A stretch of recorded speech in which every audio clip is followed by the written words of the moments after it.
Welcome to your favorite comic book channel on YouTube, Cartoonist Kayfabe. My name is Ed Piskor. I'm Jim Rugg. Jimmy, what week is it, man? June 29. You did a little fire sale last week. How'd that shit go? Yeah, many thanks to all the Cartoonist Kayfabers out there who joined that sale. It was basically if you missed Heroes Con, this is the sale for you. Yeah. And I had pulled out all kinds of stuff for Heroes Con, so there were a lot of items that were in kind of small quantities, but maybe haven't seen the light of day in a long time. We blew through those quick, Ed. That's fine, man. And I gave the patrons, the first crack at everything. So a little heads up, a little extra bonus if you're on our Patreon. But yeah, stuff just once the sale opened, just started going. So I thank everybody for that. I have somebody doing fulfillment for me, so we're gonna see how that goes. Nice. Under my watchful eye, but it does save me some time. So it's kind of this stuff's always just an experiment. Yeah. And I'm happy to say the Kayfabers definitely came through in a big way. We still have some. I did a big print run on True Crime Funnies, so if you're looking for this book, that is the place to find it. That sale is still open. Like I say, a lot of the limited items are no longer available, but True Crime Funnies #1 still is, and you can get that at jimrugg.com. Super fun, man. I was curious to see how that stuff would go. And this is a fun little experiment that we've put together here at Cartoonist Kayfabe with this channel. And it is known we move books, and we certainly have hipped people to Robert Nunn, the outlaw cartoonist. Amazing story of Americana. We are not in this game to be talking about Marvel characters and who can Thanos beat Darkseid. It's the stories of a guy who's middle-aged, and instead of whittling or putting a battleship into a wine bottle or fixing his car in the garage, this dude makes a comic in his middle age. It goes nowhere.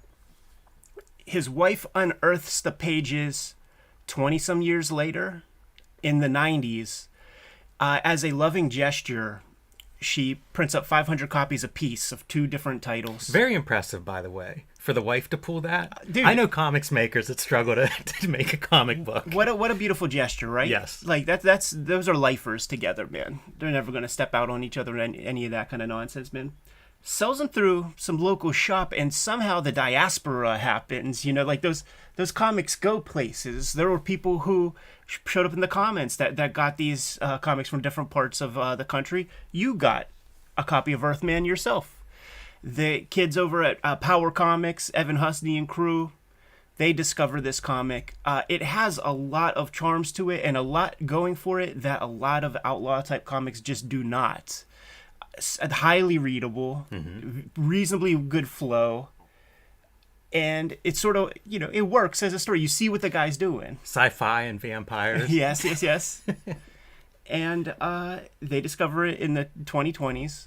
Discover that the man is alive. There was no indicia on those old comics, so they had no idea when these things were printed, who the guy is. There was that address in the back for a P.O. box, something like that. That was enough information to get Evan on the hunt to track this guy down and discover that the man is still alive.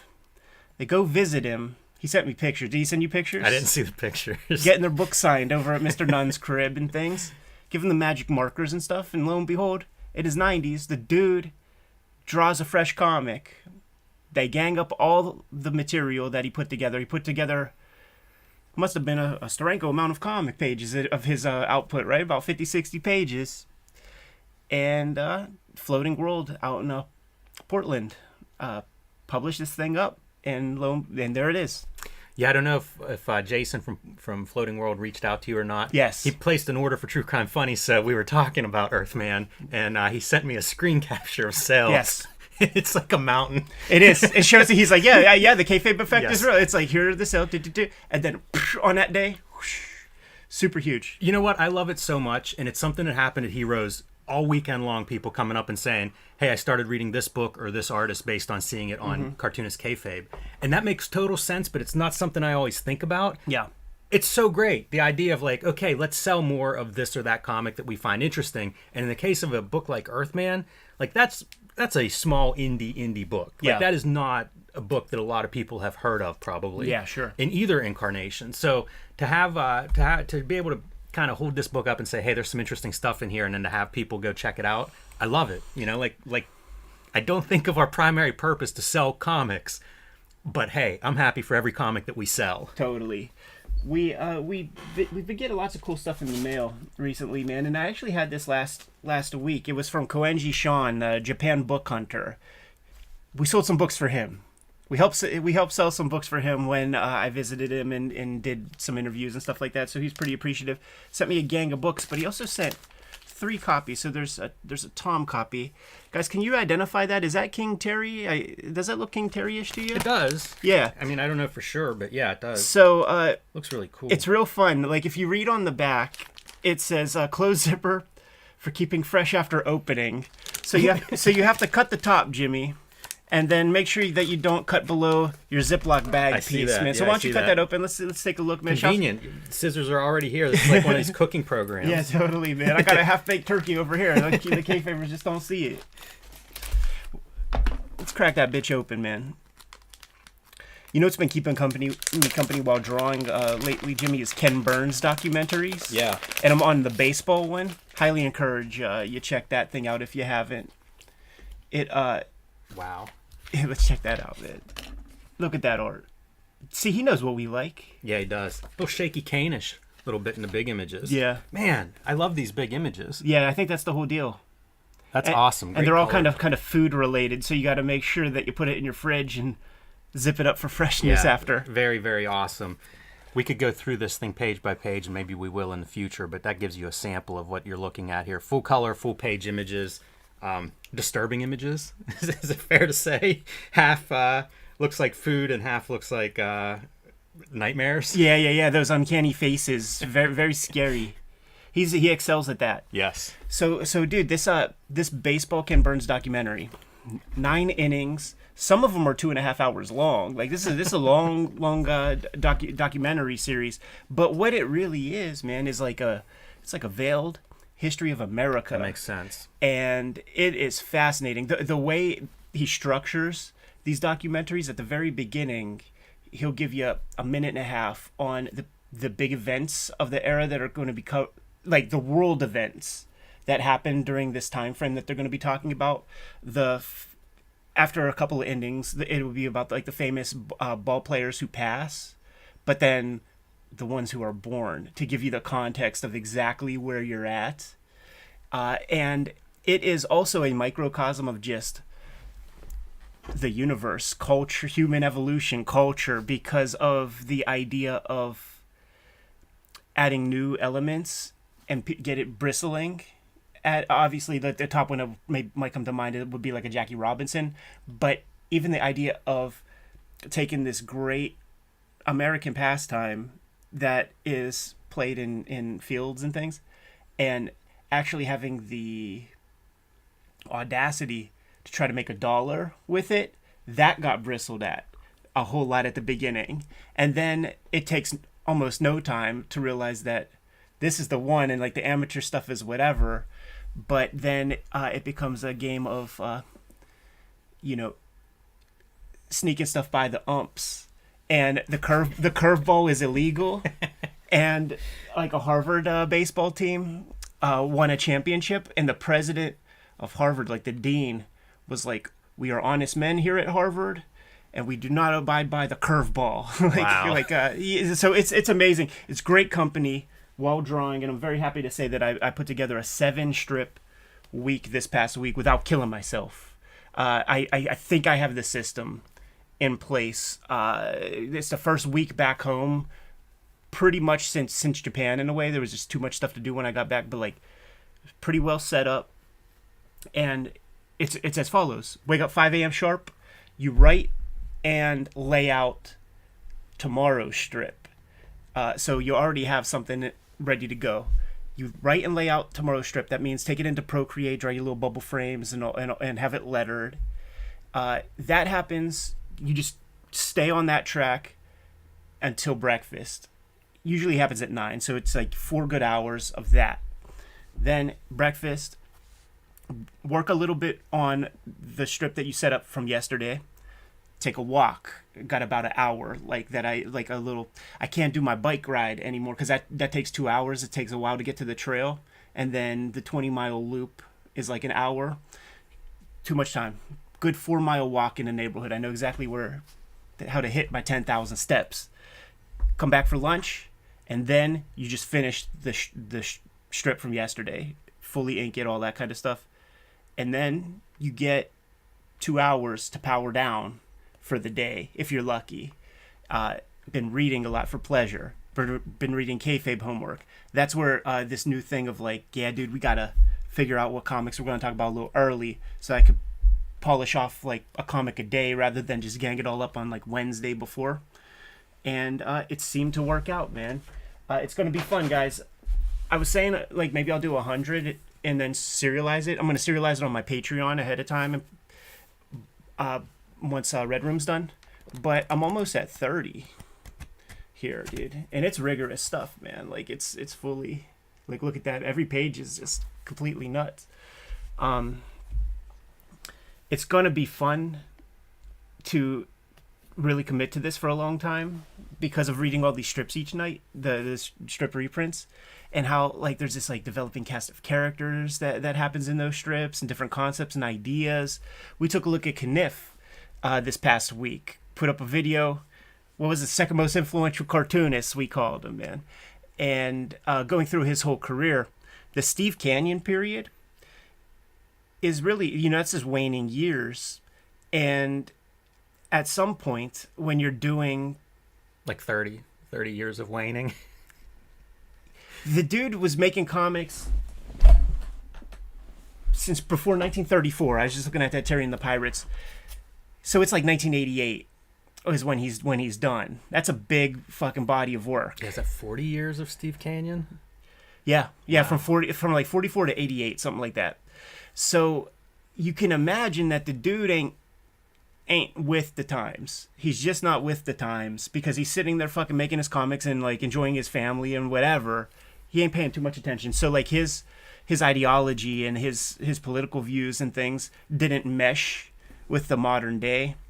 And the papers were just dropping off. And I look forward to that part. Like I want this to be a lifetime of work.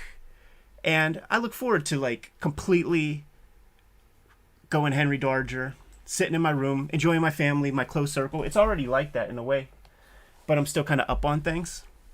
But at some point when you become an old man, you must just be like, fuck all that stuff, man. I'm set in my ways.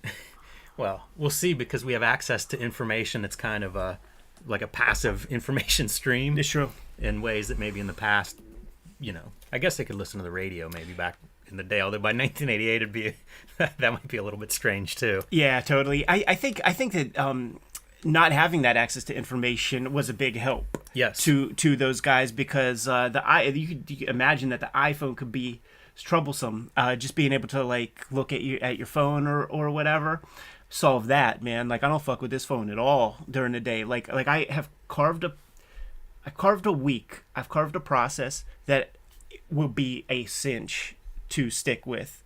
It's just that there will be chaotic things that happen in life that will take some time, like the sink might drip or something like that's going to happen, a death in the family, whatever. But might get involved with fights with contractors at your house. Yeah, oh man, I'm so sorry. yeah, I definitely have some house plans for sure, man. But it's been super fun, guys. I'm sorry. Oh yeah, I was gonna wait to do 100 strips and then serialize them, but I think I might get that done before 2023 is out, and I still might have books to come out at this point. I just like to show this off every week because the pile's just going to get bigger and bigger and bigger. Yeah, it'll be interesting as it gets to the point where you're like, yeah, 2 hands, can't flip through it, gotta hold it. Yeah, totally. But I might just, if I get beyond 100 in 2023, I might just keep going, keep it queued up, and start releasing them on January 1st. Have that nice bottleneck, because like 100 strips, if life goes well in the next couple of years, like that would be a 2-year bottleneck, like of allowing Kayfabe to sort of be factored into the equation, because you got to think like 52 weeks, so there'll be 52 down days where I'm not going to be able to do as much as I can. Because I work ahead and write the next day's strip, I have a strip ready to go. So after we record today, I'll edit and work on my strip a bit at the same time. It's multitasking. I digress, man. Have you found interviews with any of these strip artists in terms of what their weekly schedule would be? I don't know about daily, because I'm under the impression some of them would write like bulk, Right. you know, so one day maybe laying out a week's worth of strips, for instance. Yeah, I do. I do think it is all different. Because I am reading a lot of that stuff, and people that's been a common DM or comment on my social media, and the thing is, like I'm maximizing my time. There's nothing more I can possibly do, so it actually doesn't matter what they do in a way, because they also don't have a daily YouTube channel that they're producing content for. So it's like I'm just myself. I can't worry about their situation, and that's what this kind of thing is. You realize it's an exercise of like maximizing your own time, and you gotta do away with comparison for sure, because you know you're only human. A lot of those people have assistants too, like Dick Rockwell. I don't have a Dick Rockwell. I don't want a Dick Rockwell. Pause. Once again, Blue Chew has not endorsed us yet. I know, man. It's a crime. Red Room 2 came out this past week, man. It came in 4 different flavors. The Jimmy cover is freaking fantastic.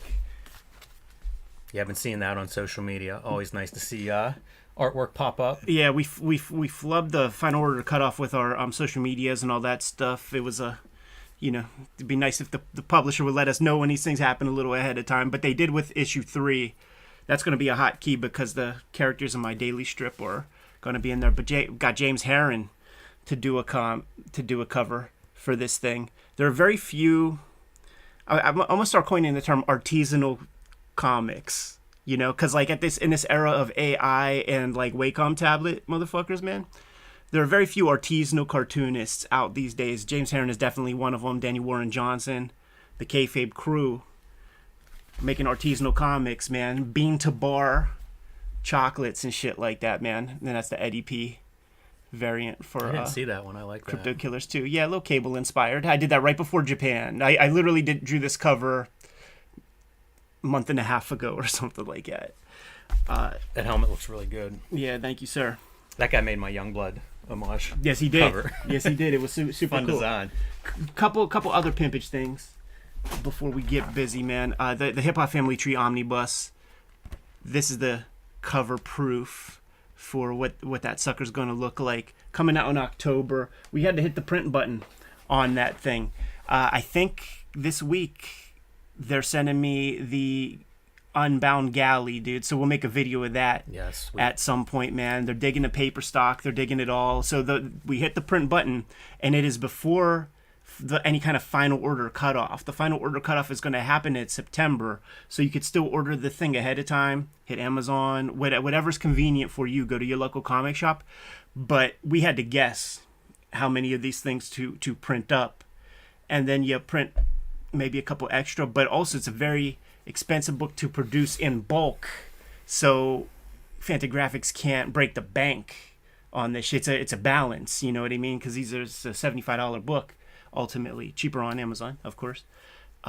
So what I'm saying is get in early because we're pretty sure we're going to blast through it, and then maybe the second print they'll be able to up those numbers, but I'm not sure we're gonna be able to fulfill everybody who wants it. But first come first serve, get in there, put in your orders, pre-orders, and let's do this shit. Hey, I like that artisanal comics phrase. That's what we do, man. Artisanal comics. That's great. I just have never heard that one before. Well, I made it up. Well done. I hope it catches on. It will catch on. You know, it's the Kayfabe channel. It ties into this whole idea of comic books as a cult, which I've been thinking about a lot since Heroes, based on what I saw at Heroes. Yeah. You know, like so much of the way comics are consumed now just is not in that comic book form. But Right. yet it's such an attractive thing from a maker standpoint. So if you are really doing all this stuff yourself, those comic books are kind of a nice format to play with. Totally.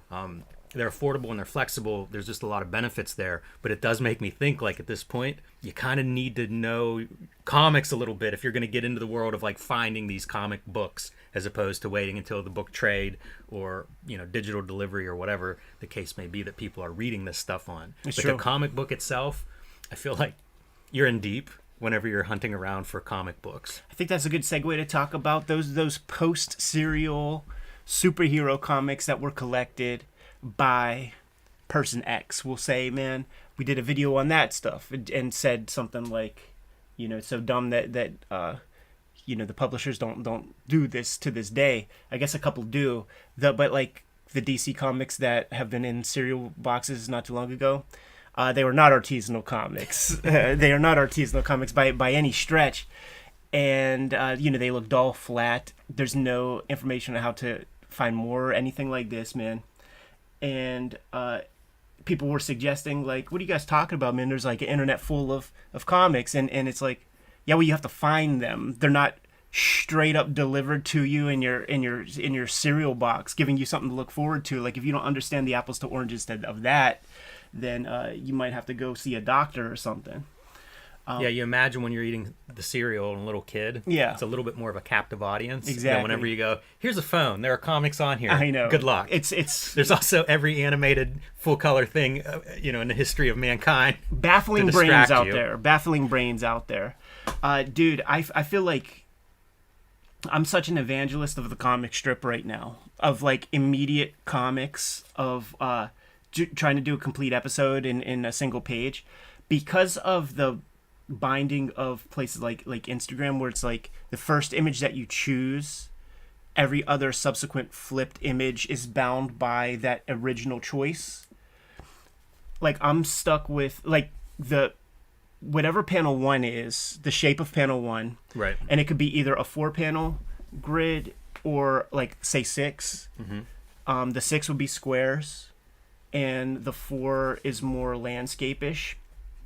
You got to kind of like make the subsequent panels form factor to that, but you could split them in half. So you could get a 2-panel in the 4-panel thing. You could kind of split up a moment with the 6-panel grid, but you're sort of bound by that.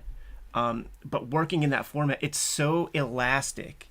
And when you read strips, you realize that these cartoonists can like build in fresh concepts pretty rapidly, and you could take it any place. So I have this idea, like I'm not gonna exactly commit to it right now, because this is an investment right now. Like, I'm not making $1. There's not any publisher looking for this thing, man. But I'm willing to spend at the very least a year to put this together. But I think it would be fun to like do 1,000 and then thimble theater that shit and like transition it into your next idea. And then maybe after doing 1,000 of that next one, thimble theater that shit and turn it into a Popeye of some other kind of interest, and just like have these like segues. Right. So I feel like I can't stick a flag in the dirt and say that like I'm fully committed to the comic strip right now, but I think I am. I think I'm growing there, dude. I'm very, very comfortable. The feeling of producing one strip in a day of like such rigor and things makes me feel the sense of completion that I did making a whole issue of a comic. Makes me feel the sense of completion that I did doing like a whole Hip Hop Family Tree 100-page book or whatever. And it's constant juice. Constant juice. It's like a funny gesture. Like putting the name. I started dating the panel, the strips, and putting the number of the strip as like the cherry on top. That is my Dave Gibbons / mark on my prison chart, and it's such a nice feeling. Plus, when I laid out that schedule, I have 2 hours to like play, man, and do some stuff. Go out, like I did some super fun shit out and about this past week, and still got a whole bunch of work in, got a bunch of fitness in every day. So it's like I think I found the system that I could like live in till I die. It's pretty cool. Yeah, that's great. That thing about delaying, income from this for a year reminds me of one of the books that we're going to look at today. And I won't spoil it for everybody, because join our Patreon, be a King Kayfabe, where you can watch us in live time talk about it. But the guy talks about a previous project basically buying him the time to do this one. Totally, and that's what it is. That's what it is. You guys have supported our books in such a big way that like I could take that time, and for a cartoonist, like, I'm dealing with this with some friends and stuff who are, they got a little bit of loot, and they're like, oh, should I buy like some shitty houses and be a landlord or something? And they were asking for advice. So my thought was like, maybe hang tight and realize that can buy yourself, like, time is money. And what that means for a cartoonist is you got to pay your bills while working on your next thing that you own yourself, especially if nobody's looking for it. And we know what advances are these days, man. Better to just get it done ahead of time. Build a big audience. It gives you artillery to give yourself a better position with a publisher. You might get a way better advance if you come to them with a built-in audience of 100,000 people or something like that, man. But maybe you just pay your bills while you keep your head fucking down and invest into your next project, because that is absolutely what it has been for me for the past decade, 11 years or so. It was an animation project that gave me that nut. It was that Adult Swim shit, and it was significant money for little Eddie P, who lives in subterranean standard quality housing and shit like that. So it gave me this great sort of nest egg, finish WYSIWYG, and basically produce the first volume of Hip Hop Family Tree, but it doesn't last forever. So it's like, here are 2 eggs in a basket. I sure hope one of these things pay off. WYSIWYG didn't do bad at all, but obviously hip hop did super well, and that kept the parlay, because it becomes a parlay at that point. It's like, all right, I got my chips in, now let me put a couple more on red with the next thing. Okay, got some more chips in, let me put some on black, and then you start to accumulate, and then you can start to think about more of that shit. But like, we're at that stage, man, where just you invest in yourself, by just stepping back, not taking jobs and wasting your time, investing into your own thing, and seeing what happens. But the Kayfabers, they are supporting us in a big way. This is way more likable than a Red Room, and I think there are like 75,000 copies of that first issue of Red Room. I think we're getting close to 500,000, all told, with all the issues.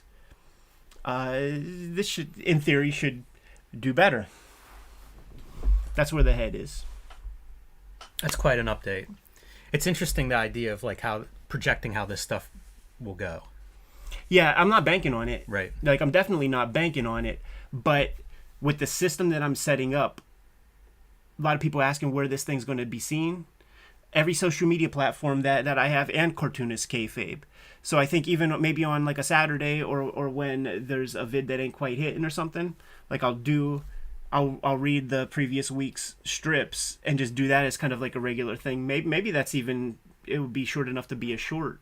Though I'm trying to make every episode solid, because that's what the old strips were. They were reading experiences. At Little Orphan Annie, that it ain't going to take you a minute. It's going to take like 5 minutes, 10 minutes to read. Yeah, the antithesis of manga, Little Orphan Annie. Yeah, totally. Storytelling. Totally. But I'm going to put it up on every platform. I'm going to hook my Patreon guys up first. So I'm going to start serializing that after this last Red Room serializes on my Patreon.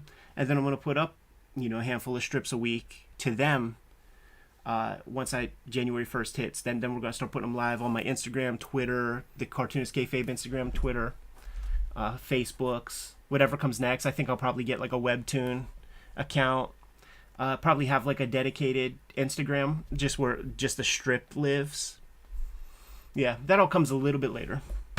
Super fun, man. Yeah, it's a good update. It'll be fun to track this as it gets closer to that date and see exactly what the details are in terms of distro. Yeah, totally. Like, and the hope is that it doesn't add too much to the daily grind. To do a kayfabe post, that's a 20-minute thing. Like, I'm snapping pictures and got to go to the various things. This has to be much faster. Yeah, man, we could get into the minute details here, and I'll try to avoid too much of that. But at this point, like, I assume these have all been scanned. Yeah. So this one has not been scanned yet. The backups. The step, I guess, would be building the squares or whatever format you're going to be posting them on, say, Webtoons, Instagram, wherever. Yeah, totally. Like almost doing that as part of like when the strip is done, here are all the files. Right. Yeah. That's a part I got to figure out. And with like the last, like when I have a strip that doesn't require so much effort or something, that's when I have to sit at the comp at the end of a very long work day and build some of that. Yeah. And already thinking about it with the weird format of these like more landscape panels, that gives you the opportunity to have like in the Cooper font above the title of the strip, the title of that specific strip, and then like by your name and then date or something like that. You know what I mean? And then you do that something similar with the square format. So you got to create 2 web formats for the gram, but a solitary page for everything else because there's not a swipe feature or anything like that. Like yeah, it's a process, but it's an investment that I'm super stoked on. I'm pretty committed. It's the first time I've created characters that are so realized in my mind. Like I know, like they are officially characters that I could place into a situation and have some idea of how they will react in that situation. There's 5 characters. I can explore every range of emotion with them and every sort of mentality. There's a reason why, you know, like you have 4 or 5 characters on like a team, man, to just kind of balance everything out. It's a pleasure. It's a ball. And it's the most fun I've had in comics, and it's the most natural comic making I've ever made, man, because it's like not bound by perspective. Like I put a perspective grid, but a part of the aesthetic is no right angles if you can help it. So like I'm still using the basic perspective grid, but I'm fudging those lines a little bit in fun ways to keep it all bouncy. That's such a weird rule. I like that idea. But check out that church right there, man. I'm with That's you. pretty cool, right? I was even looking at the sign in the foreground, which would be a very easy right angle object. Yeah. Curve it a little bit. Go Steve Jobs with it. I guess what I'm saying is as soon as you say that rule, it makes perfect sense to me, but I've never heard it articulated. You know, I wonder if there are other cartoonists that have that rule, and it's just like an internalized, like... It's, once you hear it, you notice it. Yeah. And the place where I heard it as like a dogmatic thing, Nightmare Before Christmas. Interesting. Yeah, that makes total sense too. Yeah. Funny that comes, you know, outside of comics. We pull from outside of comics, man. We're all about absolutely. Culture. It's what it means to make cool art. Like you gotta pull from every place. So I'm fucking with some Ken Burns baseball documentaries. Will that factor in at some point? It's possible. You know, it's the compost heap, as Neil Gaiman calls it. You ingest this stuff. Maybe some flowers bloom. Just a matter of time before they're playing Sandlot baseball, right, against some rivals. Listen, there's some good comics history in that. We need to build in the rivals, man, because like all these strips, this is a single night of their lives. This is a single night of their lives, dude. It's just a Friday night. So, you know, I don't want to give it away. Anyhow. I watched the Dave Stevens doc this week. Oh, yeah. How is that on Amazon? Yeah, it was on Amazon. I don't know if it's other places or not. I don't even know how it came across my radar. I must have seen some post about it somewhere. But Dave Stevens, you know, the late Dave Stevens, great comic book artist. The elite when it comes to brush inking, figure anatomy stuff, especially women. And cool to see a documentary about this guy. Burned super bright, but not very long. And friend of the show, Jeff Darrow, makes appearances in it. You know, worked with him a little bit, knew him well. Jaime Hernandez, I guess, was close with him, so he's in the doc quite a bit. The West Coasters, baby. Yeah, all that stuff's amazing. But we're going through the doc. There'll be like glimpses of books, or they'll talk about this or that. Man, before it's even finished, I'm looking up these books. Like, I got to get this book. I've got to get this book. All of them are out of print and exorbitant prices, and it made me think about the publisher conversation last week, where it's like, do it for the fans. Yeah. You know, like have this stuff available. You've got essentially a 2-hour, the greatest commercial for his books ever made, and you can't get the books for like less than $200 a pop. So it was his books? Yeah, that's what I was looking for. There's one, it was covers and stories. I think IDW put it out. I don't think it's an artist edition style, but you know, it's an art book. It's collecting all of his covers, which are incredible and really show off his draftsmanship and his inking and everything. And it's like, they're all aftermarket prices now. And in my head, I was like, because they would talk about, one was like Brush for Perfection or Brush for Greatness or something. I can't remember the exact name, but Brush was in it. And it's kind of like the monograph That's of amazing. his career, and it's like perfect. They must have done this, timed this to release with this book. Nope, not at all. It's out of print, out of print and expensive. And I just thought like, it's such a bummer of an opportunity, just because like I'm sure I'm not the only person who watches this. And I know Dave Stevens' work, I'm well aware of him. I have a bunch of his covers in my collection. But you watch this documentary, you get so fired up for this his art. Like I want more of it. Right. I want to buy this stuff. And you can't really, not in an easy, practical way. It's that little piece of our culture that rewards the hoarder mentality, where you see a book out at the store brand new. If you think you're gonna want it, you just have to get it because there might be 5,000 copies. Yeah, and in some ways it's more of a minefield now than ever. Like when I was a kid and I would learn, like you mentioned Orphan Annie a little bit ago. I remember going through a phase where that's what I wanted. Yeah. And the volumes were either out of print or just impossible to find. And that has changed a lot. Like we have access to stuff now. It's so much easier, but there are still those books that just like, they're elusive, they're expensive, they're hard to find, and when you see them, you kind of have to pounce. And now you don't always know what that is because other stuff is around forever. It's just always available at cover price or less. It's true. Like there's that one Orphan Annie book from like 1970 that must have had such a circulation that you could find that for like a library book, $5. Yeah. Great book. It's the one. Like it's the one. If the legend is true, whoever the person was that created the Broadway musical, like they took that out of their library in like 1970, 71. Never returned it. Read it all and were like, this is a Broadway show. This is huge. I'm pretty sure that, that was in an interview or something. But the crazy thing is we cannot take that for granted either, because these are licensed, like stuff like the strips, licensed to these comic publishers, and it's not a forever license. So like, you're looking for that Dave Stevens book, Aftermarket Prices, Steve Canyon Volume 2. Anybody ever read a copy of that? That thing's $400 in the aftermarket because they don't have the rights to reprint that shit. Wow. If you are into Peanuts, get your fucking Peanuts books right away, because like there's interesting like rules about that. Like the fantasy stuff can't sell outside of the States because there are English rights that are tied up over in the UK and things, man. So these rights are finicky. It is inhibiting to the culture. It's the reason why, like, you need the cosigns and stuff from these artists and things too.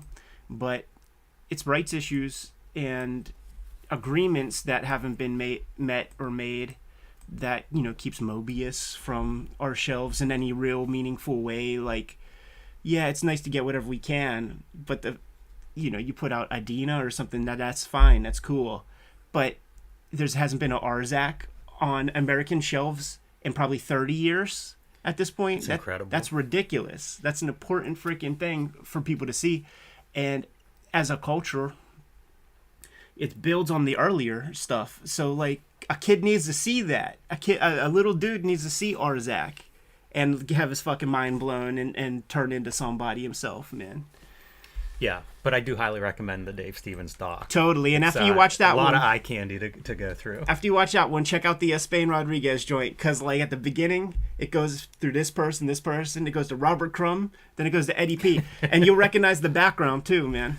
I saw a still of it. Somebody posted this week. That was Someone one of those follow. very proud moments, man, where I realized like, oh, they're interested in talking with me, but they want to like fly me to like San Francisco and all that stuff. But I got all this stuff going on, and I'm like, nah, like, can you guys come here? Is that possible? And they did. And we got the Kayfabe lights. Like, you guys can't see them right now, but I was like, oh, dude, I have light rigs and all that kind of shit.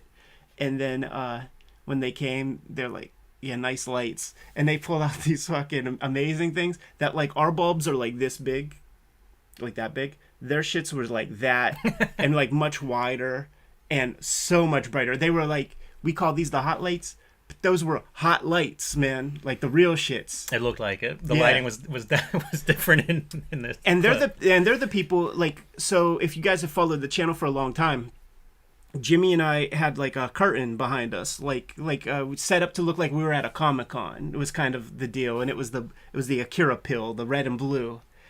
And it was after that they came where they convinced me to like take that down. Cause like I just had the curtain like always standing up like over to the side and stuff. They're like, yeah, what is that? I'm like, showed them. I'm like, yeah, it's a background to our thing. They were like, we couldn't build this set for less than 20 grand. Like you gotta like let that be seen, man. So that's the origin of allowing the maniacal drawing space to be seen on the channel. Jimmy, we've been at it for 40 minutes. Do you got some final words that you want to give the Kayfabers? We have a new Cartoonist Kayfabe t-shirt available. Ah, sick. Or I should say merchandise design, because you could get it as a hat or a mug or whatever you want. But it's a wrestling mask, right? Yeah. Perfect for the comic book lover and wrestling fans. I'm sure I'm not the only one in Kayfabe Nation that likes both those things. So we've been fooling around with that concept for a while. It spins out of the legend icon from Red Room, my variant number 3 for Crypto Killers. So yeah, pretty happy with that. It just went up yesterday, sold a bunch of them already. I think there's a 20% off sale through July 2nd, I think. Yeah. So pick that up on our spread shop. That link is below this video, along with all the other designs that we've done to make more comics, to read more comics. Got a lot of stuff up there at this point, but check out that wrestling mask. Somebody mentioned in the chat, man, Kayfabe, Death of Superman. There's a book that's produced. I have a copy.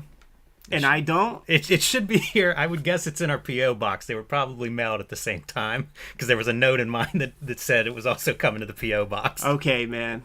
So I bet we have it and just haven't opened it, the official. So that should be a video sooner than later, man. It's an anthology. If from what I saw is correct. Saw a lot of names. Yeah. Guys like Barry Tan, people who we've showed off on the channel before, making the ultimate Death of Superman comic. Yeah. We've talked a lot about room to make that comic a little more memorable. Yeah. So let's see what they did. Totally. So we are in a talkative state. We pinned a link to the Kayfabe Patreon. Got a good blast of new King Kayfabers this past week, like a real spike. I don't know what we did to convince them to make that happen. I think some of these books that we looked at, these bootleggers and things like that are like one of a kind, like I think they got Kayfabe affected pretty well. Yeah, I see messages to that effect. Yeah, so not a bad idea to join the Patreon, become a King Kayfaber if you can afford that level. And what will happen is, if you're new to the game, we tear this setup down, move to the other part of the studio where we have that top-down view looking at the comics. Takes us 15 minutes or so and gives you time to make a fresh coffee, whatever.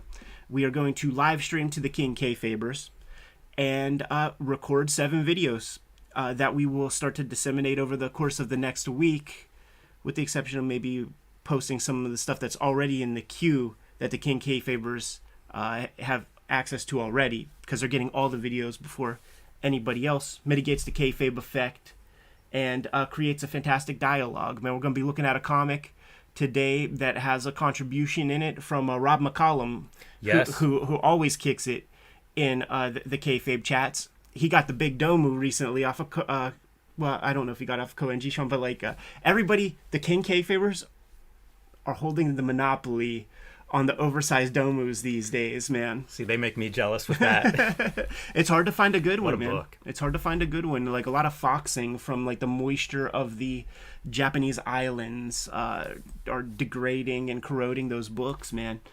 But we are going to get busy and record these episodes. There's some freaking great stuff that we're talking about that's going to be on the horizon, and you know, some ditties that might be a little bit hard to find.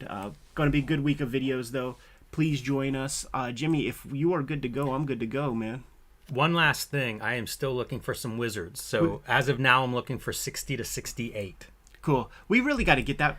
I have a feeling I've heard from some people who are like, I'm sending these numbers, so we'll probably end up with some doubles of this stuff, but that's the numbers I'm looking for at the moment. When we get done with Wizard, like, because we're not going to the end. No. Maybe, like, even though we're going to look at one today, it's a reportage piece. Like, it's not deep. Comic scene, Amazing Heroes, TCJ. Even if it's digital, like, even if we don't have access to, like, this old copy or that old copy, and we lay down your iPad or my iPad as we look through that stuff, the conversation that comes from those things, it's it stretches our brains, because it creates this great opportunity to talk about a wide variety of things in one video. I think we started the channel with that. I think it was a great success for us by doing that, by having a breadth of subject matter in one video. And I was looking at some old comic scenes, and there's fantastic material in there. I was looking at those Nemo comic strip library book things, like a 32, 31 issue series of magazines that Fantagraphics put out in the early 80s. Incredible content in there. Yeah, there's I don't know if you have any of those Cartoonist Profiles magazines. Oh yeah, man, some of those things are loaded. Totally. And those go back, I think, to the early 70s. Definitely 70s, man. I had from the Kubert library, the reference library. Like if I noticed 3 copies of something, like I'll take that Tim Bradstreet one. I mean the Tim Truman one, and a couple others here and there, man. Because like they must have got like a gang of them all the time, and. I'll just take that. Just take that copy of Manticore with all this. You're gonna get like your what you owe the library. Yeah. Super fun. Jimmy, you good to go? Yes. Give him those marching orders, dude. Read more comics.